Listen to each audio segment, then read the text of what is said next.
नमस्कार, न्यूज 18 मध्य प्रदेश छत्तीसगढ़ देख रहे हैं आप। और आपको बता दें कि प्रधानमंत्री नरेंद्र मोदी इस वक्त वर्चुअल बैठक कर रहे हैं और इस वर्चुअल बैठक में पीएम मोदी की मुख्यमंत्री भूपेश बघेल भी शामिल हुए हैं। आकांक्षी जिलों को लेकर यह बैठक हो रही है। मुख्य सचिव, अपर मुख्य सचिव भी इस बैठक में मौजूद हैं। तो ये बड़ी खबर है, प्रधानमंत्री नरेंद्र मोदी की वर्चुअल बैठक। और इस बैठक में छत्तीसगढ़ के मुख्यमंत्री भूपेश बघेल भी वर्चुअली शामिल हो रहे हैं और आकांक्षी जिलों को लेकर यह बैठक कर रहे हैं प्रधानमंत्री नरेंद्र मोदी। इस बैठक में मुख्य सचिव, अपर मुख्य सचिव भी मौजूद हैं। आकांक्षी जिलों की रूपरेखा, उनके विकास और जरूरतों के मद्देनजर ये बैठक है। देवव्रत हमारे साथ जुड़ रहे हैं और जानकारी के साथ। देवव्रत, महत्वपूर्ण बैठक है ये प्रधानमंत्री नरेंद्र मोदी की। भूपेश बघेल, सीएम भूपेश बघेल भी इसमें शामिल हैं। किन किन बातों पर चर्चा हो रही है?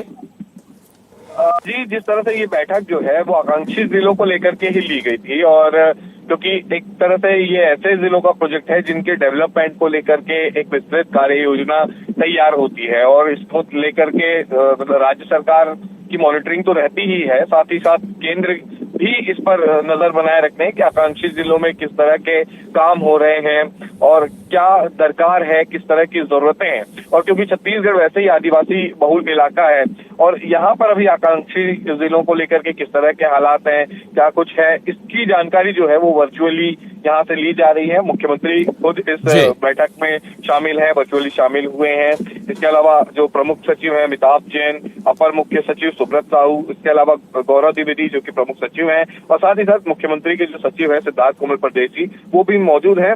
बैठक में एक तरह से आकांक्षी जिलों की स्थिति, उसकी समीक्षा को लेकर के अधिकारियों ने पहले ही पूरी जानकारी रखी हुई थी, और अभी छत्तीसगढ़ सरकार इससे लेकर के प्रदेश में किस तरह के काम हो रहे हैं उसकी पूरी जो जानकारी है, उसकी पूरी समीक्षा जो है वो इस बैठक में हो रही है। और एक तरह से ये देखा जा रहा है कि जो छत्तीसगढ़ के आकांक्षी जिले हैं उनमें अभी काफी बेहतर काम हुआ है, और इसी का जो पूरा प्रेजेंटेशन है वो इस बैठक में दिया जा रहा है। जी बिल्कुल बिल्कुल देवव्रत, आकांक्षी जिलों पर यह महत्वपूर्ण बैठक है। कौन कौन से छत्तीसगढ़ के जिले हैं जिन्हें आकांक्षी जिलों के तौर पर, जिनमें कामकाज हो रहा है, विकास हो रहा है? जी, बस्तर संभाग के जिलों को इसमें शामिल किया गया है, क्योंकि आदिवासी इलाका बस्तर माना जाता है, और आदिवासी बहुल राज्य में सबसे ज्यादा बस्तर और सरगुजा ही एक ऐसे क्षेत्र हैं जहां सबसे ज्यादा आदिवासी रहते हैं। तब ऐसे स्थिति में उनका जीवन स्तर बेहतर करने का काम, और इसके अलावा जो बुनियादी सुविधाएं हैं उनके साथ ही साथ शिक्षा, स्वास्थ्य की अहम व्यवस्था जो है वो भी इन आकांक्षी जिलों में होनी चाहिए। और इसी की पूरी समीक्षा हो रही है कि जिलों में किस तरह के विकास कार्य अब तक के पहुंचे हैं, क्या दरकार है, और इसके अलावा इसमें राज्य सरकार की किस तरह की भूमिका है, क्या कोशिशें राज्य सरकार की तरफ से की गई हैं, ये भी पूरी जानकारी केंद्र ले रही है, क्योंकि आकांक्षी जिलों को लेकर के केंद्र की तरफ से भी कई फंडिंग होती है। तो सही मायनों में इस सभी जिलों के विकास को लेकर के एक तरह से केंद्र भी संजीदा है कि आकांक्षी जिलों का बेहतर तरीके से विकास हो, शिक्षा, स्वास्थ्य, सारी व्यवस्थाएं जो है वहां पर मिले, और इसी के लिहाज से ये पूरी बैठक जो है वो रखी गई। जी बिल्कुल बिल्कुल देवव्रत, बस्तर संभाग का आप जिक्र कर रहे हैं जो जिनके जिलों को आकांक्षी जिलों के तौर पर रखा गया है। और इस बैठक से एक बात साफ होती है कि केंद्र और राज्य मिलकर इस पूरे क्षेत्र पर फोकस कर रहे हैं। नक्सल बेल्ट है, ये नक्सल प्रभावित क्षेत्र है, इसलिए चुनौतियां भी बड़ी हैं। और ऐसे में अगर केंद्र और राज्य मिलकर यहां विकास की गति को आगे बढ़ा रहे हैं तो फिर बेहतर है, जल्दी विकास होगा, जल्दी अपने पैरों पर खड़े हो पाएंगे ये जिले। देवव्रत जी, अगर छत्तीसगढ़ की बात जब भी आती है राष्ट्रीय स्तर पर, तो सबसे ज्यादा जो फोकस होता है वो बस्तर ही होता है, क्योंकि एक तरह से आदिवासी बहुल इलाका तो है ही, साथ ही साथ नक्सलवाद का जो दंश है वो पिछले कई सालों से बस्तर संभाग झेल रहा है, और पूरा छत्तीसगढ़ ही इससे एक तरह से प्रभावित रहा है। तब ऐसे में उन क्षेत्र में वहां पर जो जिले चुने गए हैं वो आकांक्षी जिले इसलिए भी चुने गए हैं ताकि एक सही तरीके से एक साथ मॉनिटरिंग होते रहे और उस पर डेवलपमेंट के काम होते रहे बेहतर तरीके से, और इसलिए ये आकांक्षी जिलों में बस्तर के जो जिले हैं उनको शामिल किया गया है। हालांकि ये भी कोशिश है कि सरकार की भी अपनी तरफ से डीएमएफ फंड जो होता है उसका भी जो यूज है वो एक तरह से उन जिलों के विकास कार्यों में होता है। अब केंद्र की भी सीधे मॉनिटरिंग है, आदिवासी बहुल इलाका है, नक्सलवाद भी वहां पर है, तब ऐसे में यहाँ पर विकास काम जरूरी हो जाता है और एक तरह से ये चैलेंज भी है राज्य सरकार के लिए भी, और केंद्र सरकार तो कर ही रही है। तो इन सभी चुनौतियों का सामना करते हुए यहाँ पर काम करने होते हैं, क्योंकि आप जिलों के जो प्रमुख जगह हैं, कस्बे हैं, वहां पर तो आप विकास कर सकते हैं, लेकिन अंदरूनी इलाके हैं वहां पर ये सारी चीजें जो है एक चुनौती के रूप में उभर कर सामने आती है। और इनमें जरूरी ये होता है कि जो चीजें केंद्र से निकल रही है, जो योजनाएं निकल रही हैं, क्या वो अंतिम व्यक्ति तक के पहुंच रही है, नहीं पहुंच रही है। तो इन सारी चीजों की मॉनिटरिंग जो है वो इस तरह की बैठकों में होती है, क्योंकि केंद्र के पास अपनी एक रिपोर्ट रहती है कि किस तरह के काम हुए हैं। इसके अलावा राज्य सरकार की भी जो रिपोर्ट रहती है उस पर एक तरह से मंथन होता है कि आखिर जो केंद्र बिल्कुल एक लिहाज से हम ये कहेंगे समीक्षा भी हो रही कि क्या काम हो रहा है, क्या नहीं हो रहा है, और जो कोशिशें केंद्र के जरिए हो रही हैं, राज्य के जरिए हो रही हैं, उनका लाभ लोगों तक पहुंच पा रहा है या नहीं पहुंच पा रहा है। शुक्रिया देवव्रत आपका इस पूरी जानकारी के लिए।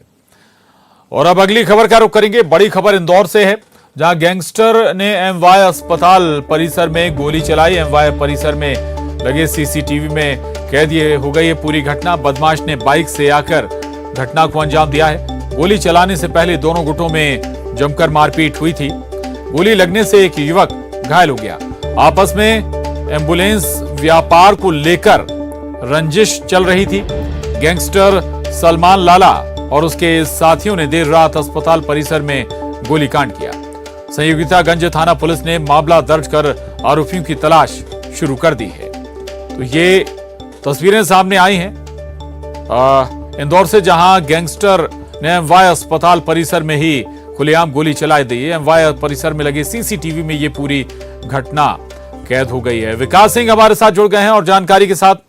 विकास, हैरान करता है ये तस्वीरें, हैरान करती हैं। अस्पताल के अंदर अगर इस तरह की वारदात हो जाती है तो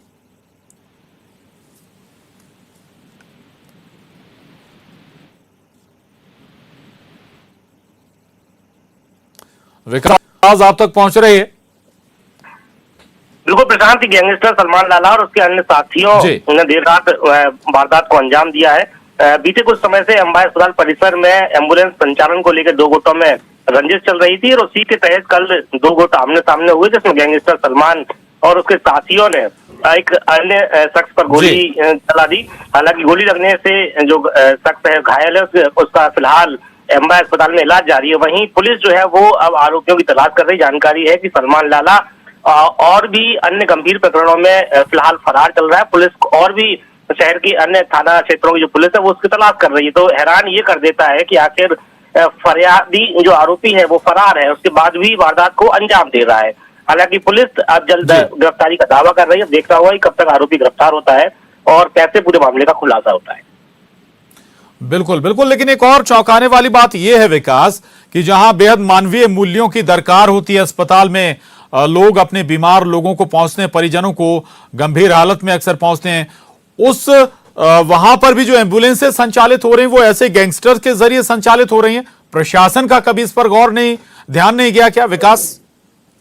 ये बिल्कुल, बीते वर्ष की अगर बात की जाए तो उस दौरान जब कोविड के वक्त में ज्यादा मूल्य वसूली की बात हुई थी तो एम्बुलेंस संचालकों पर लगाम कसी गई थी और उसके खुद जिला प्रशासन ने हस्तक्षेप किया था। लेकिन उसके बाद एक बार फिर से ये दौर देखने को मिला है। जब गोली चलने के बाद पूरे मामले का खुलासा हुआ तब जाकर पता चला कि इसमें दो गुट कहीं ना कहीं आपस में लड़ रहे थे। हालांकि जब तक आरोपी गिरफ्तार नहीं होता तब तक बहुत ज्यादा कुछ कहना जल्दबाजी होगी कि आखिर क्या वजह थी। क्या वाकई में जिस प्रकार से जो घटनाक्रम के पीछे वजह बताने का प्रयास किया जा रहा वही असल वजह है या इसके पीछे और भी कोई घटना थी या कोई और वजह थी? क्योंकि आरोपी फिलहाल फरार है। सिर्फ सूत्रों से जानकारी मिली है कि एम्बुलेंस संचालन को लेकर दो गुटों में लड़ाई चल रही थी और उसी प्रतिस्पर्धा के चलते कल गोली चलाई गई। बहरहाल ये शुरुआती जानकारी है, सूत्रों से मिली जानकारी है, अब तक आधिकारिक तौर पर इसकी पुष्टि नहीं की गई। प्रशांत, बिल्कुल बिल्कुल विकास, लेकिन जरूरत यह है कि जो हॉस्पिटल प्रबंधन है या फिर प्रशासन है उसे इस बात की तस्दीक या छानबीन जरूर करनी चाहिए कि कम से कम ऐसे हाथों में एम्बुलेंस वाला सिस्टम ना रहे, और अगर वाकई में इनमें अपराधी किस्म के तत्व काम कर रहे हैं, जुड़े हुए हैं, तो फिर उन्हें सलाखों के पीछे पहुंचाया जाए। विकास जी बिल्कुल। अब जैसे ही घटनाक्रम सामने आया, पुलिस एक्शन मोड में नजर आ रही है। पुलिस आरोपियों की न सिर्फ धरपकड़ कर रही है बल्कि उन लोगों की भी शिनाख्त कर रही है जिन लोगों पर अपराध दर्ज है और वो एमबाय अस्पताल परिसर में घूमते नजर आते हैं। पुलिस अब इन सभी लोगों का डेटा खंगाल रही है कि आखिर ऐसे कौन लोग हैं जिन लोगों पर अपराध दर्ज है, आपराधिक प्रवृत्ति के हैं, वो यहाँ पर व्यापार संचालन कर रहे हैं। हालांकि ये काम पुलिस को बहुत पहले कर देना चाहिए था, लेकिन भले ही हादसे के बाद अब जागे हैं। अब ये देखना होगा कि आखिर ये एक्शन कब तक कारगर साबित होता है, या फिर ये आरोपियों की गिरफ्तारी के बाद वो इस पूरे एक्शन को भूल जाते हैं। कुछ वक्त जरूर लगेगा, लेकिन अब जो पुलिस की तरफ से दलील दी जा रही है, पुलिस की तरफ से दावा किया जा रहा है, जिला प्रशासन भी इस बार सतर्क हुआ है, एक्शन में आया है। तो अब देखना होगा कि आखिर कब तक ऐसे आपराधिक प्रवृत्ति से जुड़े हुए जो लोग हैं उन पर कब तक लगाम लग पाती है, जो खासकर एमबाय अस्पताल परिसर या अन्य अस्पताल परिसरों में सक्रिय है अपने मुनाफे के लिए। ठीक, बिल्कुल शुक्रिया विकास आपका इस पूरी जानकारी के लिए, धन्यवाद। और अब बड़ी खबर भोपाल से है, जहां बीजेपी सांसद केपी यादव की चिट्ठी पर सियासत शुरू हो गई। कांग्रेस ने ज्योतिरादित्य सिंधिया पर निशाना साधा है। पूर्व मंत्री पीसी शर्मा का बयान भी आया है। सिंधिया समर्थक मंत्री उनके इशारे के बिना 1 इंच नहीं चलते हैं। चंबल में ओरिजिनल बीजेपी सिंधिया समर्थक बीजेपी में घमासान है। 2023 से पहले घमासान और तेज होगा, ये दावा है कांग्रेस का। बीजेपी सांसद केपी यादव ने जेपी नड्डा को चिट्ठी लिखी थी। सिंधिया समर्थक मंत्रियों को कटघरे में खड़ा किया था। तो ये बड़ी खबर है।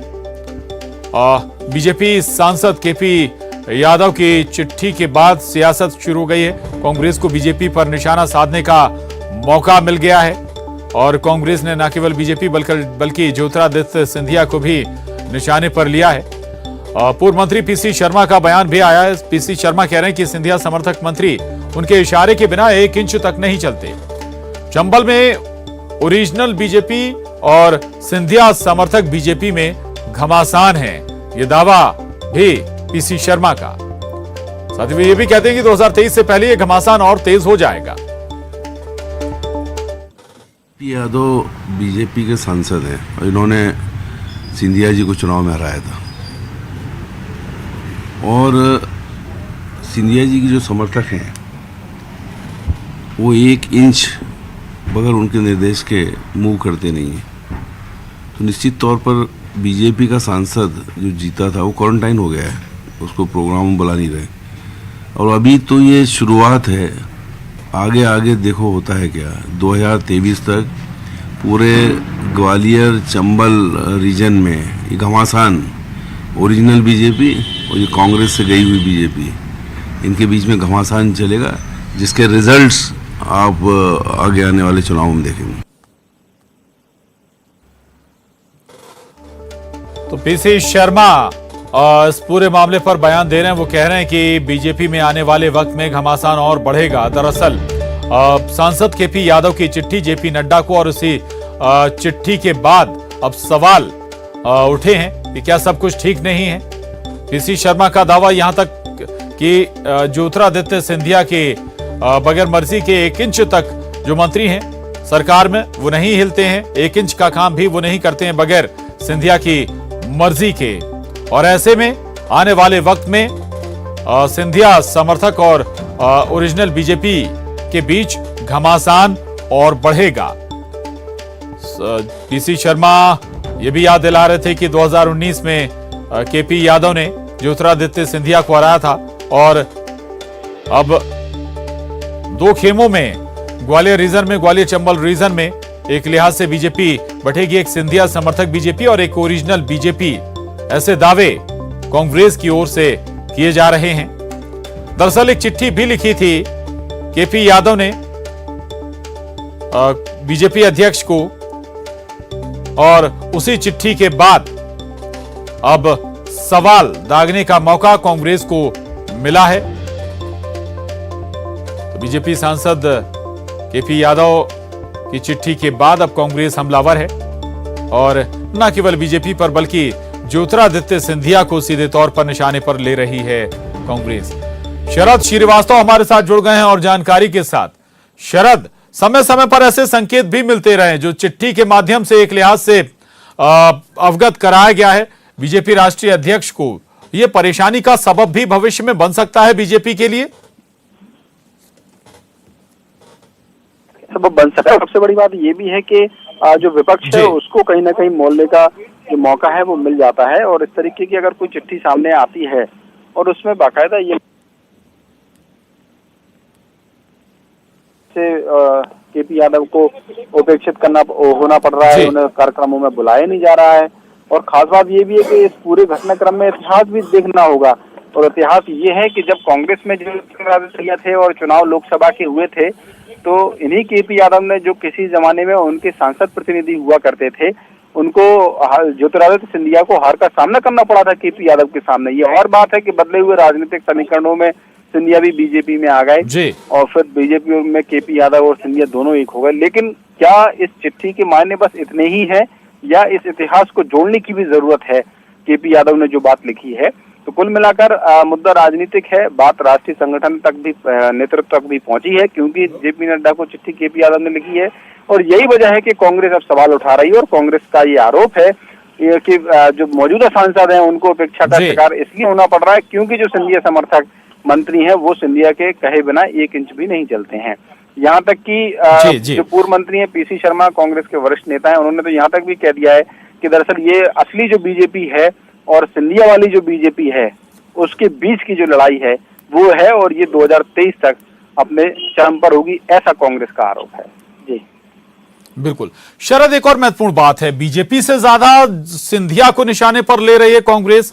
शायद उस डेंट को, उस गड्ढे को अभी भी भर नहीं पाई पार्टी, जो गड्ढा ज्योतिरादित्य सिंधिया के जाने के बाद पार्टी में हो गया या फिर डेंट लगा है, और शायद इसलिए वो टीस बार बार रह रहकर तकलीफ देती है। शरद, देखिए, कांग्रेस को ये विपक्ष लगता है कि राजनीतिक तौर पर सिंधिया पर निशाना साधने से उनके एक तीर से 2 निशाने होते हैं। एक तो व्यक्तिगत तौर पर सिंधिया को लेकर जो भी खुन्नस कांग्रेस या उनके नेताओं में है वो उसमें निशाना साधते हैं, तो वो उनको लगता है कि इससे एक तो उनके जो आरोपों का सिलसिला है जो होना चाहिए वो होता है, और दूसरा ये उनको ये लगता है कि जब सिंधिया पर वार किया जाए तो फिर बीजेपी पर स्वाभाविक तौर पर होता है, क्योंकि फिर बीजेपी के नेताओं को जो जवाब देना है वो मुश्किल हो जाता है।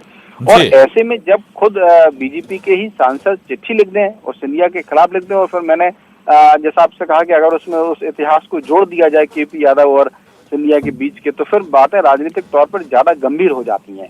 यही वजह है कि कांग्रेस को लगता है कि अगर सिंधिया पर निशाना साधा जाए तो फिर बीजेपी पर निशाना अपने आप हो ही जाता है। बिल्कुल बिल्कुल, ये एक बड़ा सियासी पहलू भी है इस पूरे मामले में। बहुत शुक्रिया शरद आपका इस पूरी जानकारी के लिए। आगे बढ़ेंगे। अक्सर सामुदायिक भागीदारी के बिना प्राकृतिक संसाधनों से जुड़ी हुई सामाजिक कल्याण परियोजनाएं लगभग विफल सी हो जाती हैं, लेकिन जब समुदाय एक साथ बंध जाता है और उसे अपना बना लेता है तो परिणाम जादुई हो सकते हैं, जैसा कि WWF इंडिया ने व्यास नदी के तट पर पाया। देखिए मिशन पानी की ये रिपोर्ट। स्वच्छता और पानी, पानी हमको बचानी है ये जिंदगानी।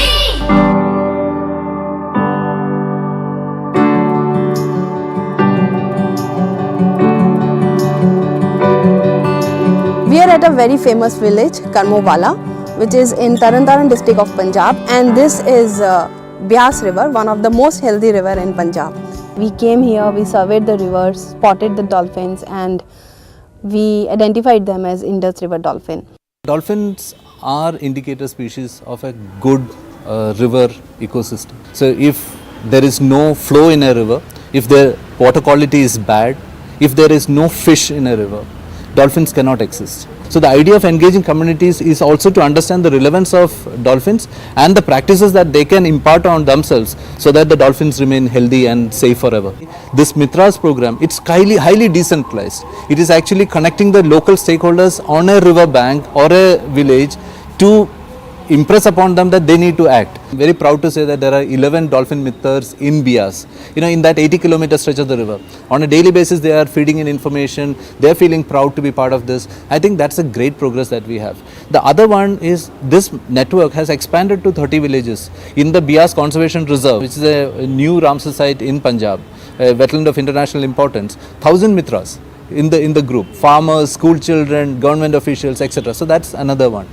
But what we are really looking at is these mithers or mithras coming together, framing a shared vision for the Bias Conservation Reserve and the whole system in Harike.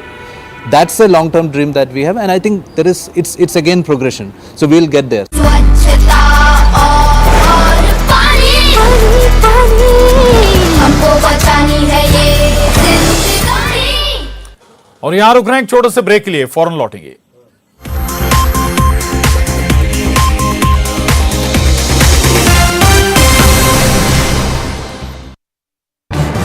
इस न्यूज हेडलाइंस के प्रायोजक पेट सफा Ayurvedic juice.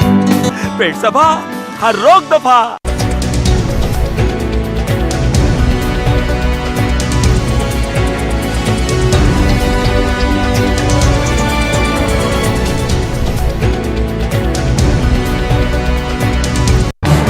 इस news headlines के प्रायोजक पेट सफा Ayurvedic juice. पेट सफा हर रोग दफा।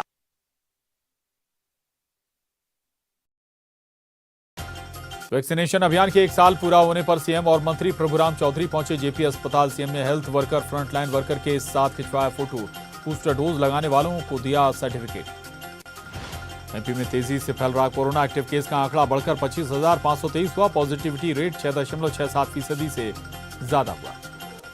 एमपीपीएससी ने मध्य प्रदेश राज्य सेवा और वन सेवा प्रारंभिक परीक्षा 2020 का रिजल्ट किया जारी। 371 पदों के लिए कुल 7,711 उम्मीदवारों का चयन। कुल पदों के मुकाबले 20 गुना उम्मीदवारों को किया गया चयन।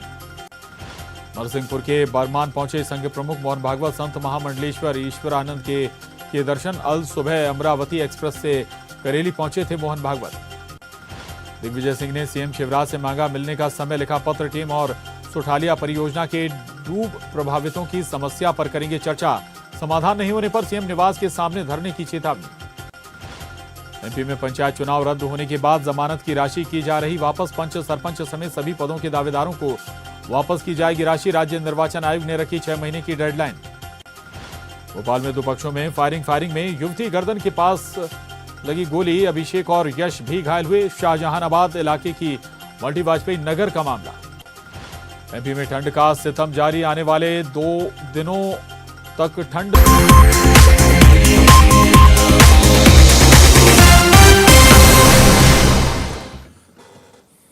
और ब्रेक के बाद रुख करेंगे एमपीसीजी सुपरफास्ट 100 का।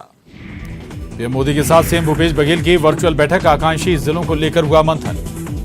बीजेपी सांसद केवी यादव की चिट्ठी पर सियासत तेज। पूर्व मंत्री पीसी शर्मा ने साधा निशाना। कहा 2023 से पहले घमासान होगा और तेज। सतना पहुंचे प्रदेश अध्यक्ष वीडी शर्मा। पूर्व मंत्री नागेंद्र सिंह के अनुज के निधन पर व्यक्त की संवेदना। सीएम भूपेश बघेल की सौगात। ग्रामीण गोपालकों, गौठान समितियों को सौगात। महिला स्व सहायता समूहों को ऑनलाइन राशि जारी। मोटरयान कराधान अधिनियम को हाईकोर्ट में चुनौती। हाईकोर्ट ने किसी पर कार्रवाई पर अगली सुनवाई तक लगाई रोक। बिलासपुर में नगर निगम के अनियमित कर्मचारियों ने शासन पर लगाया वादा खिलाफी का आरोप। कलेक्टर को ज्ञापन सौंपकर की नियमितीकरण की मांग। सरकार ने 10 दिन के अंदर नियमित करने का किया था वादा। कोरबा के गांव तिलकेजा में अस्पताल और शमशान तक रास्ता नहीं दिए जाने का मामला। हाईकोर्ट पहुंचा मामला। जमीन का मालिक नहीं दे रहा रास्ता। एमपी में कोरोना ने पकड़ी तेज रफ्तार। 24 घंटे में मिले 9,603 मरीज। 4,255 मरीज हुए ठीक। 24 घंटे में 4 की मौत। तीसरी लहर में जबलपुर में मिले रिकॉर्ड 740 मरीज। ग्रामीण इलाकों में 387 मरीज आए सामने। एक्टिव केस बढ़कर हुए 4,023। उज्जैन में 218 नए कोरोना संक्रमित मिले। 65 वर्षीय कोरोना मरीज की मौत। देवास में 2 दिन में 100 कोरोना पॉजिटिव केस आए सामने। आंकड़ा पहुंचा 250 के पार। देवास में अब 288 कोरोना मरीज एक्टिव। खरगोन में 210 लोगों की और आई कोरोना रिपोर्ट पॉजिटिव। कोरोना से 60 साल के बुजुर्ग की मौत। 46 मरीज हुए डिस्चार्ज। छत्तीसगढ़ में नहीं थम रहा कोरोना का कहर। 24 घंटे में मिले 5029 नए मरीज। इलाज के दौरान 8 लोगों ने तोड़ा दम। सूरजपुर में रोजाना कोरोना संक्रमित मरीज आ रहे सामने। 24 घंटे में 67 नए कोरोना संक्रमित मरीज आए सामने। एक की मौत, 72 मरीज हुए स्वस्थ। बेमेतरा में लगातार बढ़ रही कोरोना मरीजों की संख्या। 24 घंटे में सामने आए कोरोना के 56 नए मरीज। एक्टिव मरीजों की संख्या बढ़कर हुई 254। मास्क की अपील बेअसर। इमरती देवी ने फेंका मास्क। आम आदमी पार्टी कार्यकर्ता ने बांटा था मास्क। सीएम भूपेश बघेल ने पीएम मोदी को लिखा पत्र। आईएएस कैडर के नियमों में परिवर्तन पर जताई अपनी असहमति। केंद्र ने छत्तीसगढ़ समेत सभी राज्यों से इस पर मांगा था अभिमत।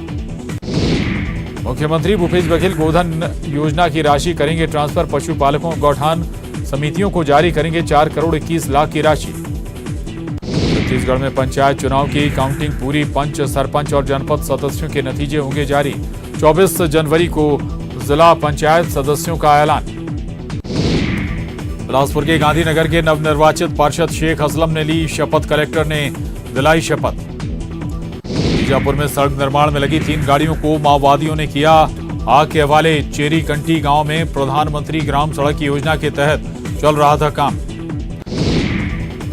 बेमेतरा के टेमरी गांव में अंधे कत्ल का खुलासा। नाती ही निकला कातिल। जमीन विवाद को लेकर की गई थी बुजुर्ग की हत्या। सीएम शिवराज सिंह चौहान ने आदिवासी महिलाओं को दी बड़ी सौगात। बैगा, सहरिया, भारिया जनजाति वर्ग की महिलाओं से बात की और पोषण भत्ते का वितरण किया। सीएम शिवराज देवास दौरे के दौरान प्रधानमंत्री आवास योजना के हितग्राही सिद्धनाथ के घर पहुंचे। सीएम ने किया दुकान का उद्घाटन।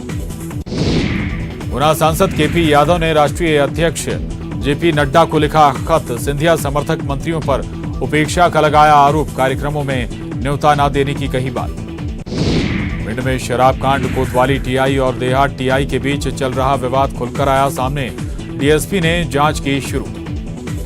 इंदौर में खजराना गणेश मंदिर में 3 दिवसीय तिल चतुर्थी समारोह की शुरुआत। भगवान गणेश का 2.5 करोड़ रुपए हीरे, मोती और स्वर्ण आभूषणों से किया गया श्रृंगार। इंदौर श्यामनगर में नगर निगम की टीम पर हमला। अवैध तरीके से पशुपालन कर रहे लोगों ने किया पथराव। सरकारी जमीन पर कब्जा हटाने गया था अमला।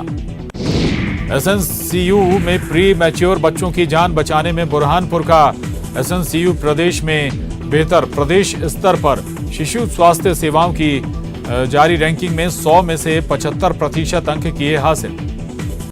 रतलाम में गोलीकांड के बाद एक्शन में प्रशासन। सटोरियों के घर पर चला बुलडोजर। देर रात तक चलती रही कार्रवाई। एमपी में बारिश का अलर्ट। मंदसौर, राजगढ़, नीमच समेत कई जिलों में हो सकती है बारिश। ओले गिरने की भी आशंका। छत्तीसगढ़ में मौसम विभाग का अलर्ट। 23 और 24 जनवरी को हो सकती है बारिश। शिवपुर में झमाझम बारिश से बड़ी ठंड से आम जन परेशान। चना, मटर और सरसों की फसल को नुकसान। दिग्विजय सिंह के धरना देने पर मंत्री विश्वास सारंग ने साधा निशाना। कहा सुर्खियों में बने रहने के लिए इस तरह के हथकंडे अपनाते हैं दिग्विजय सिंह। केंद्रीय कृषि मंत्री नरेंद्र सिंह तोमर मुरैना पहुंचे। केंद्रीय मंत्री ने कई कार्यक्रमों में शिरकत की। बीजेपी कार्यकर्ताओं की भी बैठक की। ग्वालियर में ऊर्जा मंत्री प्रद्युम्न सिंह तोमर ने नवनिर्मित मंडी का लिया जायजा। दुकानदारों से की बातचीत। नवीन मंडी में व्यवस्था से संतुष्ट दिखे मंत्री। डिंडोरी में केंद्रीय मंत्री फग्गन सिंह कुलस्ते ने जिला में 40 लाख की लागत से बने पीआईसीयू वार्ड का लोकार्पण किया। कलेक्ट्रेट में विकास कार्यों को लेकर समीक्षा बैठक भी की। रीवा में नगर निगम के कर्मचारियों की लापरवाही। वार्ड क्रमांक 15 में सड़क निर्माण के दौरान टूटी पाइपलाइन। आसपास के घरों में घुसा पानी। और इसके साथ ही इस बुलेटिन में बस इतना ही। खबरों का सिलसिला लगातार जारी है।